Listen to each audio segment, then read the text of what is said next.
Bienvenidos a otro episodio del consultorio. Recuerde suscribirse a nuestro canal de YouTube Mardelis Jusino TV y también seguir todas nuestras redes sociales bajo el consultorio PR. Bueno, vamos a hablar de un tema que yo creo que le importa a todo el mundo. Y hay unas inyecciones que han venido un poco a revolucionar el mercado. Pero, como yo digo, hay que distinguir un poquito el grano de la paja. ¿Qué de verdad hay sobre esto? ¿Quiénes pueden usarlas? ¿Todo el mundo puede usarlas? Vemos mucho los actores de Hollywood, actrices de Hollywood que han rebajado, ahora todo el mundo está flaco. Pero vamos a ver realmente para qué persona funciona y en qué momento es adecuado utilizar este tipo de medicamentos. Se encuentra con nosotros la endocrinóloga Zahira Lugo. Zahira Lugo, gracias por estar con nosotros. Claro. Es la segunda vez ya, que bueno, que repita. Así es. Antes de entrar en esto de las inyecciones, que todo el mundo está, ¿verdad?, bien pendiente, porque pues, todo el mundo quiere verse slender, como dicen. La revista The Lancet, que es bien prestigiosa, redefine lo que es la obesidad.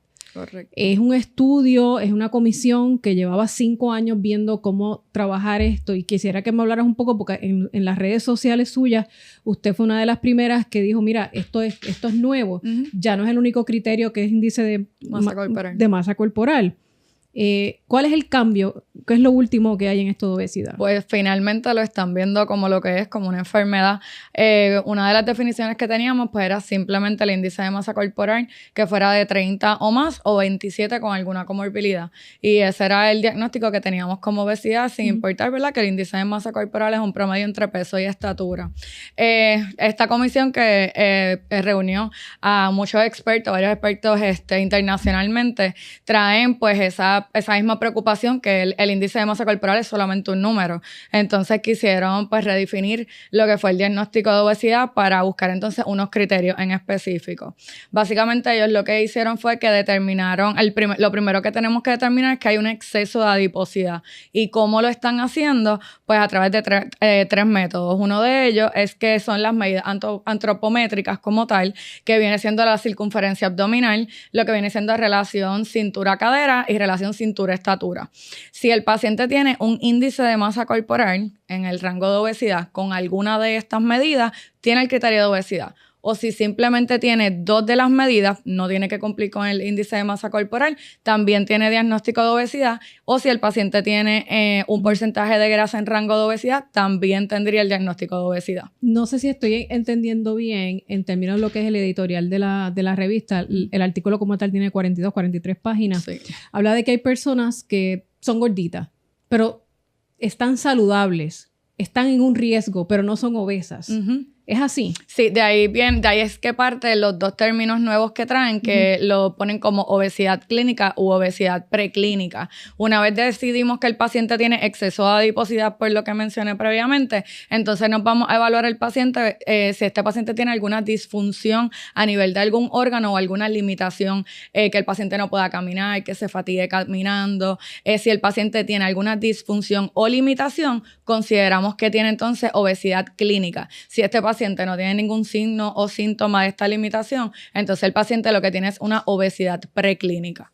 ¿Y eso cambia también cómo medimos lo que es estar sobrepeso o eso sigue siendo igual? Pues ellos no lo compararon en el artículo. Ellos no pusieron como que la obesidad preclínica viene a sustituir sobrepeso. Eso no es para nada. Son totalmente cosas 2 diferentes. Es o tienes obesidad o no tienes obesidad, y una vez lo tienes, ¿es clínica o es preclínica? ¿Por qué lo hacen? Para poder dar, ¿verdad? Porque muchas de las cosas que hablan es que cuando hablamos de una enfermedad, pues nosotros podemos hablar de unos signos, síntomas, de una prognosis, dar diagnósticos diferenciales, y esto no estaba pasando con obesidad. Pues ellos se sientan entonces a pensar, ¿por qué entonces la obesidad no tiene sus propias características? Y de ahí, a raíz de ahí, es que sale todo esto, y definitivamente pues la parte del tratamiento para ver quién necesita ese tratamiento rápido, agudamente, versus a alguien que a lo mejor lo podemos tener en vigilancia, pero a largo plazo. Me parece que el año pasado o antipasado el Departamento de Salud había sacado un estudio que medía en nuestra población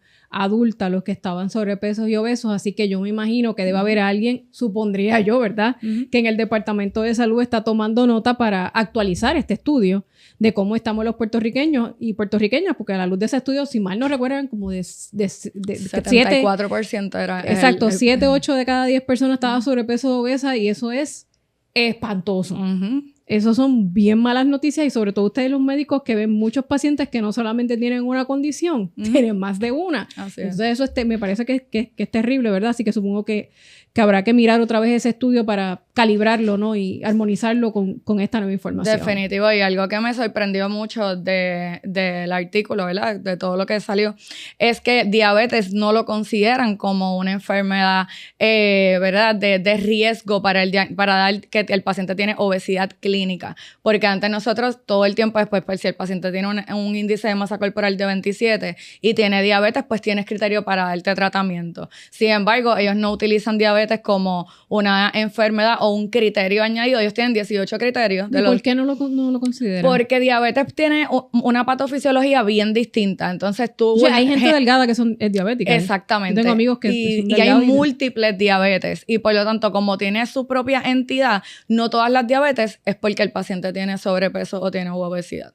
Hablando entonces sobre estos nuevos tratamientos que han revolucionado el mercado, que son las inyecciones para rebajar, lo que más visibilidad estamos viendo, pues es las alfombras rojas, todo el mundo se ve flaco, algunos se ven flacos pero más viejos. Eso es otro tema que hay que hablar también un poco con los dermatólogos y los cirujanos plásticos.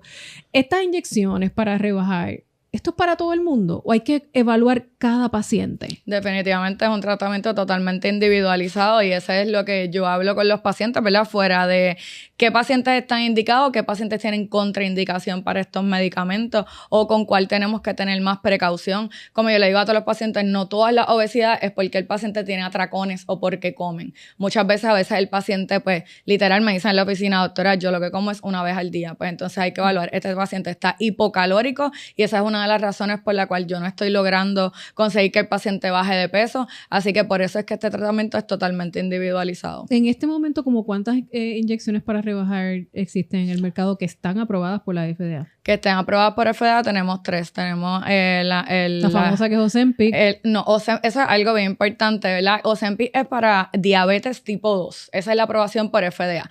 Lo que pasa es que, ¿verdad? La molécula es semaglutide. Pues semaglutide, Ozempic es para diabetes y para obesidad es Wegovy. Igual que el tirzepatide.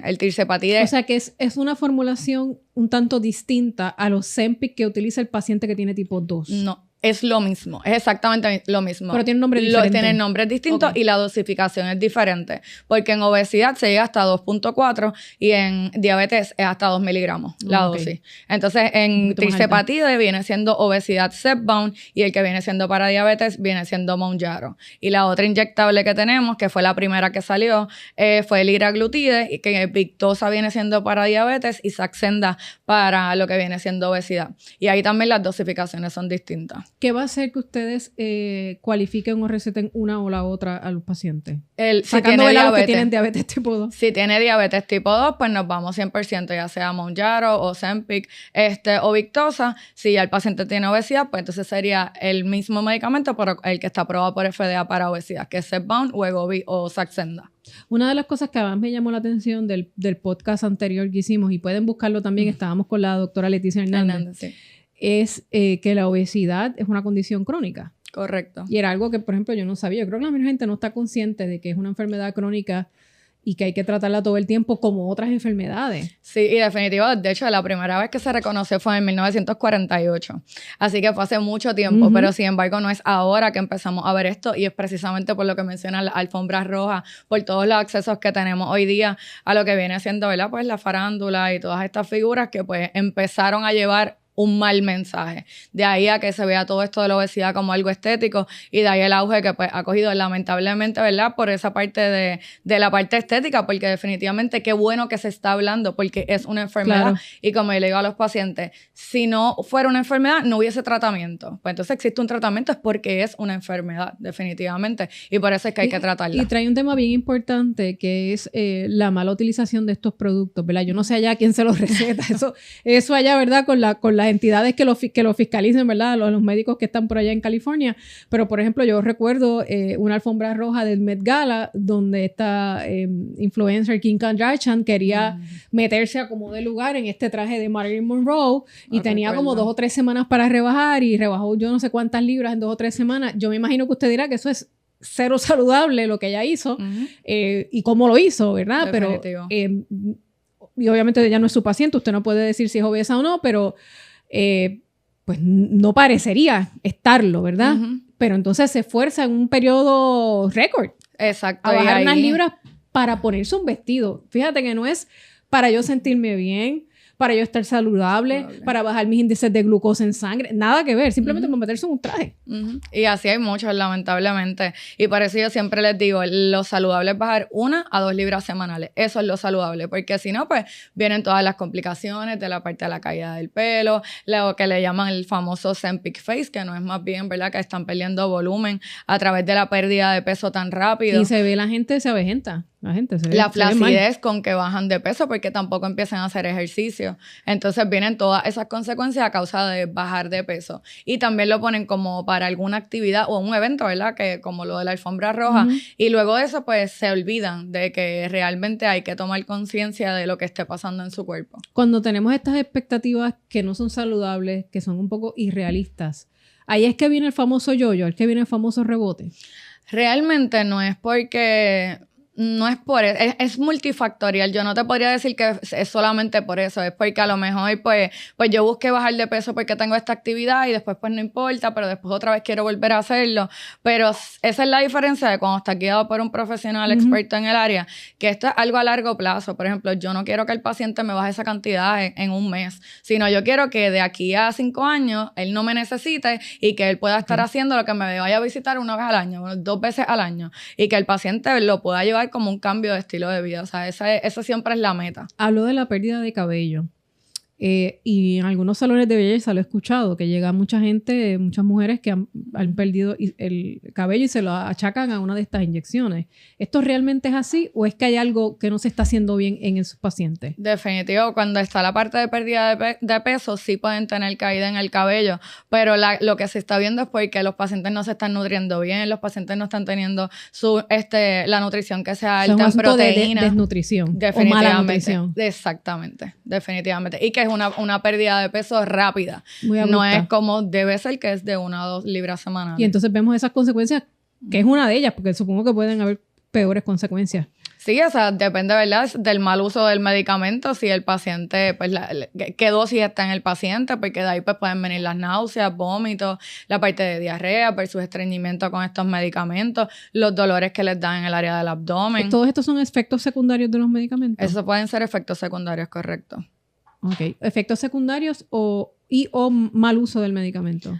Es un efecto secundario por el medicamento que podría pasar en alguien que lo esté utilizando de una manera correcta. Pues, pero ahí está otra vez nuevamente el que esté con un experto en el área, porque yo precisamente a los pacientes le doy todas las herramientas para que esas cosas no ocurran. Cuando vienes y le das el medicamento y te vas y no le explicas al paciente, pues definitivamente todas estas cosas pueden pasar porque el paciente no está orientado en cuanto a qué le puede pasar utilizando el medicamento, cómo debo comer utilizando este medicamento, que es tan importante para precisamente evitar los efectos secundarios y efectos adversos. ¿Este tipo de inyecciones se utilizan en qué plazo? O sea, ¿esto tiene un límite de tiempo? ¿1 año? O sea, 12 meses, 24 meses, 36 meses. Pues mira, qué bueno que lo traes, porque precisamente te hablo todo el tiempo, te estaba hablando de la parte de obesidad y obviamente de lo mismo va ligado a la parte de diabetes, porque al ser una enfermedad crónica, pues debemos utilizar estos medicamentos crónicamente. Si yo le quito estos medicamentos a un paciente con diabetes, ¿qué va a pasar? Le va a subir nuevamente la glucosa. Claro. Si yo le quito a un paciente, a alguien que padece de la presión, le quito el medicamento, ¿qué va a pasar?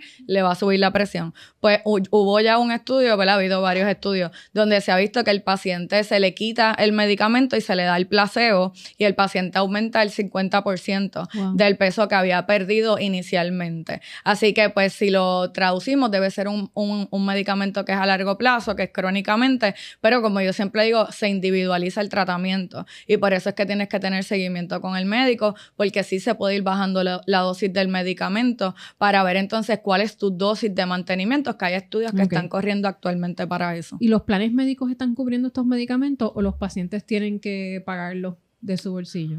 Pues hay varios planes que lo cubren y no es tanto el plan, es la cubierta que tenga el paciente, pero yo te puedo decir que la mayoría de los pacientes lo están pagando. Lamentablemente. Y es bastante costoso este tipo de medicamentos. Estamos hablando de $500 o más fácil. Sí, ahora mismo en el mercado hay un cupón donde están pagando $650 mensuales. ¿Y entonces el paciente pone por encima de eso? No, eso es lo que pone el paciente. Y el resto lo pone la farmacéutica. Wow, esa que es un tratamiento... costoso. Para el puertorriqueño promedio es un tratamiento que es costoso. Sí, y ahora hace poco entró en la reforma, también entró el medicamento, pues gracias a Dios, pero no con los criterios, ¿verdad? Que son los de diagnósticos de obesidad. Ellos decidieron poner una aparte. ¿Cuáles son las expectativas más comunes que usted ve en los pacientes en cuanto a, como bien dijimos, se han mercadeado estos medicamentos como si fuera una pastilla o una inyección milagrosa? Me tomo esto y ya en 6 meses o antes estoy en forma y olvídate. Pero ¿qué pasa con lo demás? Hacer ejercicio, alimentarse bien. Y eso yo lo veo mucho en la clínica, Mardelis, porque yo tengo la máquina de composición corporal y muchas de las, ¿verdad? Los pacientes te dicen, sí, estoy haciendo ejercicio, sí, estoy comiendo proteína, pero cuando nos sentamos a ver la composición corporal, a veces yo veo que el paciente me bajó 10 libras y las 10 libras fueron en masa muscular. Entonces ahí es donde estuve los otros días leyendo un artículo que hablaba no de la cantidad de bajar de peso, sino la calidad de bajar de peso, porque siempre le hemos puesto un número. La pregunta siempre es, doctora, ¿cuál es mi peso ideal? ¿O cuánto tengo que bajar para estar saludable? Y siempre nos hemos enfocado en un número. Y ahora donde... O size de ropa en el caso de las mujeres, o los hombres usa mucho el size de pantalón. Sí, por eso siempre ha sido un número. Entonces nunca se ha hablado de la calidad en la pérdida de peso, de bajar de peso con una buena calidad. O sea, que yo esté viendo que esa masa muscular está aumentando, ese porcentaje de grasa esté disminuyendo, que la grasa visceral vaya disminuyendo de la misma manera. Y de ahí es la diferencia donde, ¿verdad? Es lo que yo por lo menos, ¿verdad? Estoy practicando de poder llevar a ese paciente como médicos calidad. Se pueden dar cuenta si está perdiendo masa muscular que algo no se está haciendo bien, porque supongo que lo que uno quiere perder es grasa. Y es normal perder masa muscular en el proceso de pérdida de peso. Okay. Tú puedes estar haciendo dieta y ejercicio nada más y tú vas a perder masa muscular versus irte a una cirugía bariátrica o estos medicamentos de los inyectables nuevos que puedes perder más o menos el mismo porcentaje y tú vas a perder masa muscular. Lo que va a ser diferente es la potencia de lo que yo estoy usando para bajar de peso. Mientras más potente sea el recurso, sea bariátrica o los inyectables nuevos, pues la masa muscular puede perder más. ¿Qué es lo que se ha visto? Que es un tercio de masa muscular y 2/3 de grasa. Mientras esa sea la proporción que se esté manteniendo, siempre más de grasa, esa sea la proporción, está haciendo una pérdida de peso saludable. Cuando se invierte o cuando se pierde más de 1/3 de masa muscular, ahí es donde está el problema. Y eso es lo que da entonces lo que llaman el Ozempic Face. Eso es una de las cosas que podría causar el Ozempic Face, pero yo lo llevaría más allá del Ozempic Face, que es algo más visual, ¿verdad? Algo más estético. Yo lo llevo a salud como tal, porque el yo estar perdiendo mucha masa muscular más que grasa, yo puedo desarrollar el término que se conoce como obesidad sarcopénica, que eso es que el paciente no tiene nada de músculo y es totalmente grasa. Y el desarrollar ese tipo de obesidad, donde tú ves al paciente delgado, realmente cuando le hacen la composición corporal, el paciente es pura grasa y esos pacientes están a riesgo de que le dé entonces diabetes, infartos, derrames y aumenta mortalidad definitivamente. O sea que puede haber gente que parece que está delgada y realmente todo eso es grasa. Yo tuve una hace como 2 semanas que el índice de masa corporal estaba en 23 y cuando miramos el porcentaje de grasa tenía el porcentaje de grasa bien alto. Y tú la veías y jamás en la vida tú hubieses pensado que esa paciente tenía obesidad. ¿Eso se puede revertir? ¿Qué cosa? Cuando tienes más grasa de lo que se supone. Definitivamente. En teoría, visualmente te ves delgado. Se puede. Y ahí es la importancia que entra la parte nutricional, esta parte de ejercicio, el tener todo ese equipo para poder hacer el manejo y poderlo lograr. Que sí, obviamente no es de aquí, ¿verdad? En un mes eso conlleva tiempo, pero de que se puede, se puede. Hay personas que no deben utilizar este tipo de inyecciones. La contraindicación. Está contraindicado completamente que no puede. Contraindicación que tiene este medicamento es que el paciente tenga cáncer medular de tiroides o que tenga MEN2, que es una condición asociada con lo que es cáncer medular de tiroides. Esa es la única contraindicación que tiene este medicamento. Todo lo otro que hablan por ahí, la parte de las náuseas, el tener un nódulo en tiroides, otros tipos de cáncer de tiroides, porque el único que está asociado es cáncer medular de tiroides.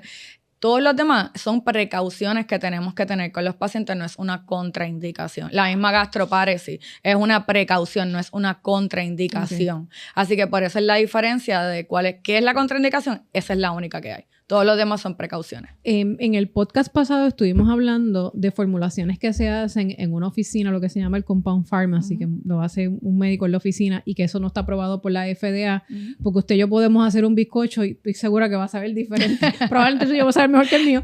No creo. Pero no es lo mismo, es lo que quiero decir. ¿Eso todavía está ocurriendo?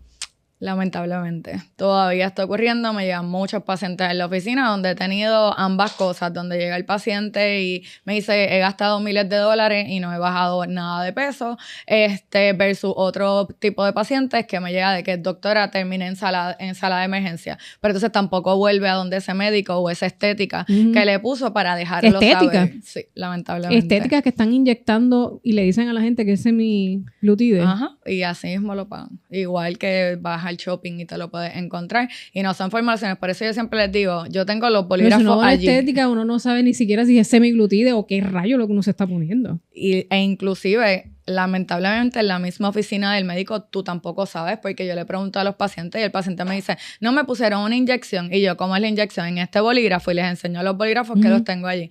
No, inyección en una jeringuilla. Pues la jeringuilla el paciente tampoco sabe ni en una oficina médica que realmente eso le están poniendo, ni en cuanto lo están diluyendo, nada de eso. Por más que digan que estén aprobados por FDA, la única formulación que está aprobada por FDA es la que viene ya en los bolígrafos, no en las jeringuillas. Que es un empaque que está identificado Definitivo. Con el nombre del producto, que viene en una caja, etcétera, etcétera. O sea, no es una jeringuilla como usted lo indica. Sí, porque todo lo que es compound es jeringuilla. En algún momento dado, me parece que fue la convención de los médicos, me estaban explicando que es que hubo un momento que se hizo como una especie de excepción porque había una escasez de estos medicamentos. ¿Todavía estamos bajo ese estado de excepción o ya eso terminó? No, de hecho, tú entras a la página de FDA y tú lo pones y ya lleva meses que ya ni tirzepatide ni semaglutide, ninguno de los dos están escasos en estos momentos.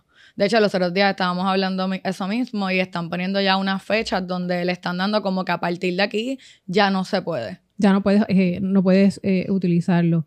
En cuanto a las especialidades médicas, yo tenía esta curiosidad de saber quiénes son las personas mejor preparadas para atender un paciente que está sobrepeso o que está obeso. ¿Es el endocrinólogo y el bariatra nada más, el endocrinólogo? Porque zapatero a sus zapatos. O sea, yo soy abogada y no hago quiebra. El de quiebra es alguien que, ¿verdad?, que se especializa en esa área y así sucesivamente. O sea, cada quien tiene su área de especialidad. Definitivamente los que tenemos 100% de la preparación pues somos los endocrinólogos. También está, ¿verdad?, lo que es la certificación, ¿verdad?, la subespecialidad de lo que es obesidad, y pues ahí tenemos varios, ¿verdad?, otras especialidades que pues hay médicos que son internistas que tienen la especialidad de obesidad, o hay otro tipo de médicos que tienen la especialidad de obesidad.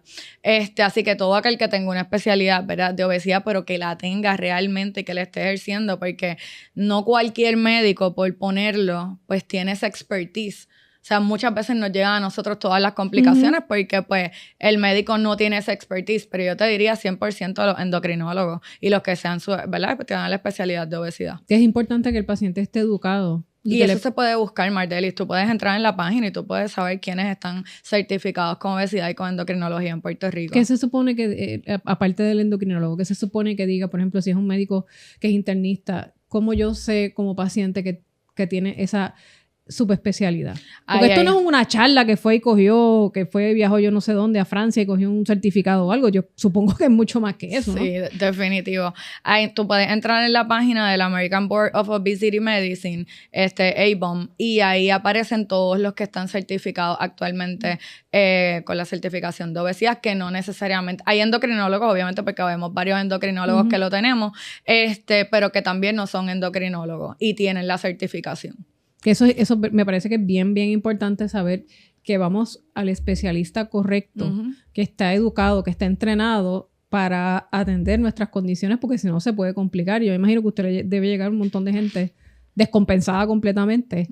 Por eso y también por los brebajes y las pastillas y las cosas que anuncian por ahí. El marketing. Sí, yo he visto de todo, de pastillas de vinagre, pastillas de cuanta cosa que realmente no están aprobadas por la FDA, así que supongo que la gente no sabe ni qué rayos está tomando. Definitivo, y las mismas dietas estas de la HCG que hablan mucho también por ahí, eso tampoco eso ya sigue no está siendo avalado, bien conocido. y ya no está ni avalado por FDA la dieta, obviamente por las consecuencias. Eso es una dieta que tú nada más utilizas 500 calorías, so, ¿quién es una puede vivir? restricción calórica brutal. Sí, y una de las cosas que yo veo en la composición corporal es cuál es el metabolismo basal del paciente. Y muchas veces, pues, depende del paciente, ¿verdad? Pueden ser 1000 calorías, 1500. Yo he tenido pacientes en 2000, que es lo basal, lo que necesita para sobrevivir. Imagínate si hacen esa dieta de 500, están poniendo su cuerpo más en estrés y bajando su metabolismo más. O sea, no hay ningún tipo de beneficio con ese tipo de dieta. ¿Y ese tipo de dieta qué es eso? ¿Eso es una hormona?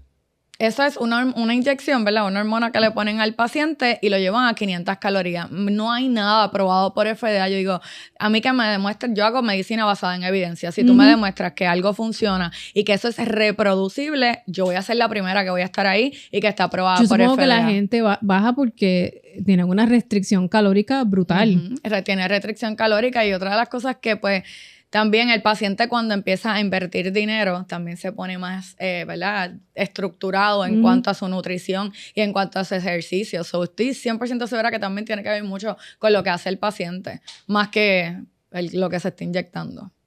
El costo, habíamos hablado del costo de estas inyecciones para rebajar. No me quedó claro, se tienen que usar de por vida, pero los planes médicos no tienden a cubrirlo de por vida todavía.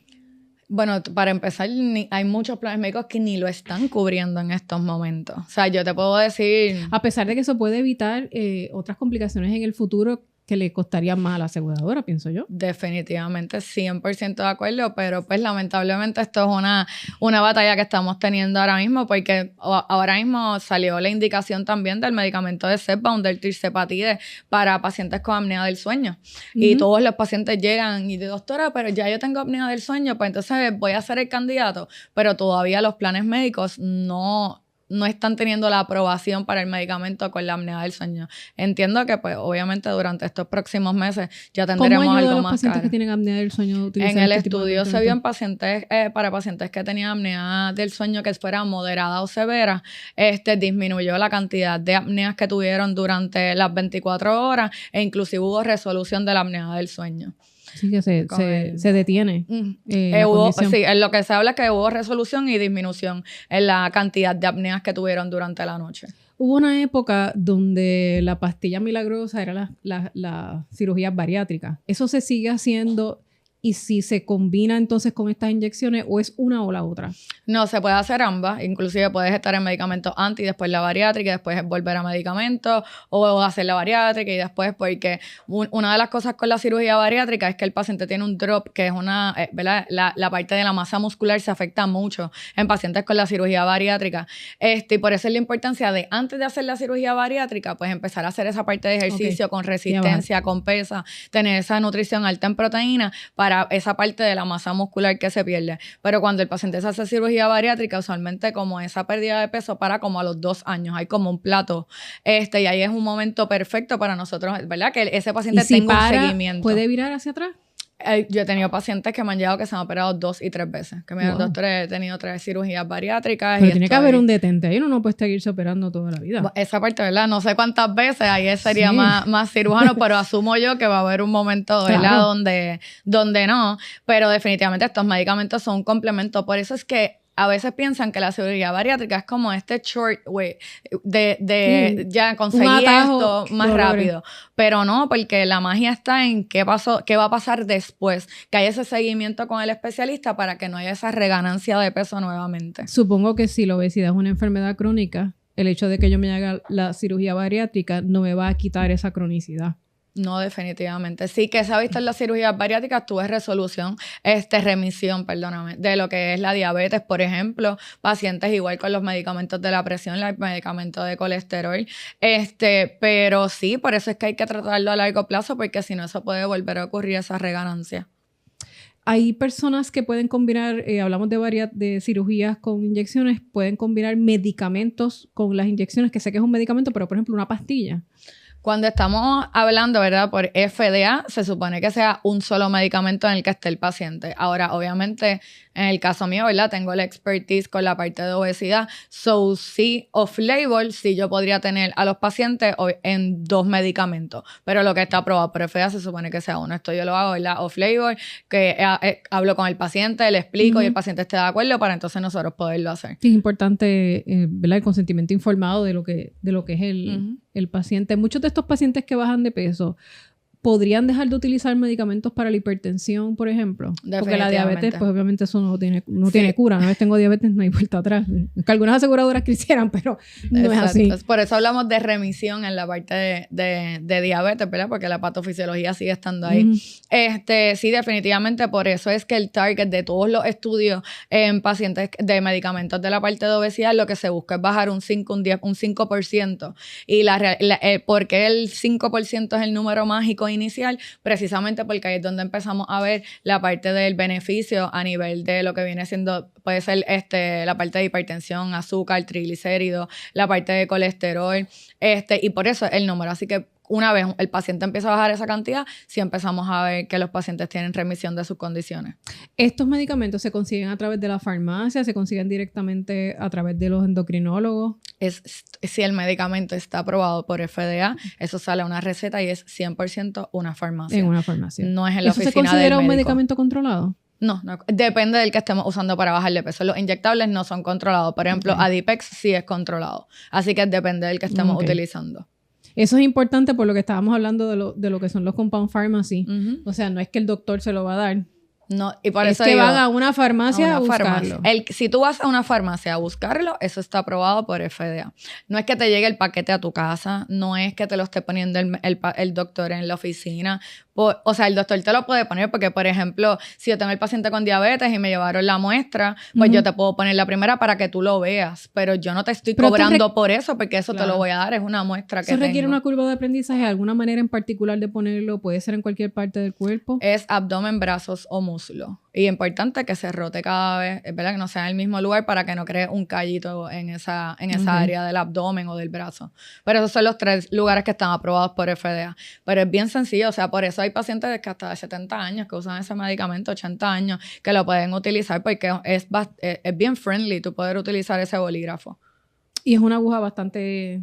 Depende del que se utilice. El medicamento de lo que es el Wegovy, tú ni ves la aguja. El medicamento del Zepbound tampoco tú ves la aguja. Tú le das solamente un clic y lo ves ahí. El que tú le pones la agujita es la del Saxenda. Ahí sí es una agujita finita. Ok, ¿y estos medicamentos se utilizan todos los días o depende del medicamento? Depende del medicamento. El Saxenda, que fue el primer GLP-1 que salió, es diariamente. Ya cuando se cambia la parte de lo de la molécula con la albúmina y todo, entonces el medicamento empieza a utilizarse semanalmente, lo que viene siendo Wegovy y lo que viene siendo semanal, el mismo día de la semana. Que es más conveniente para la persona. Definitivamente. Si el paciente va a viajar, me imagino que le tienen que haber preguntado, voy qué sé yo, voy a Disney, me voy de vacaciones...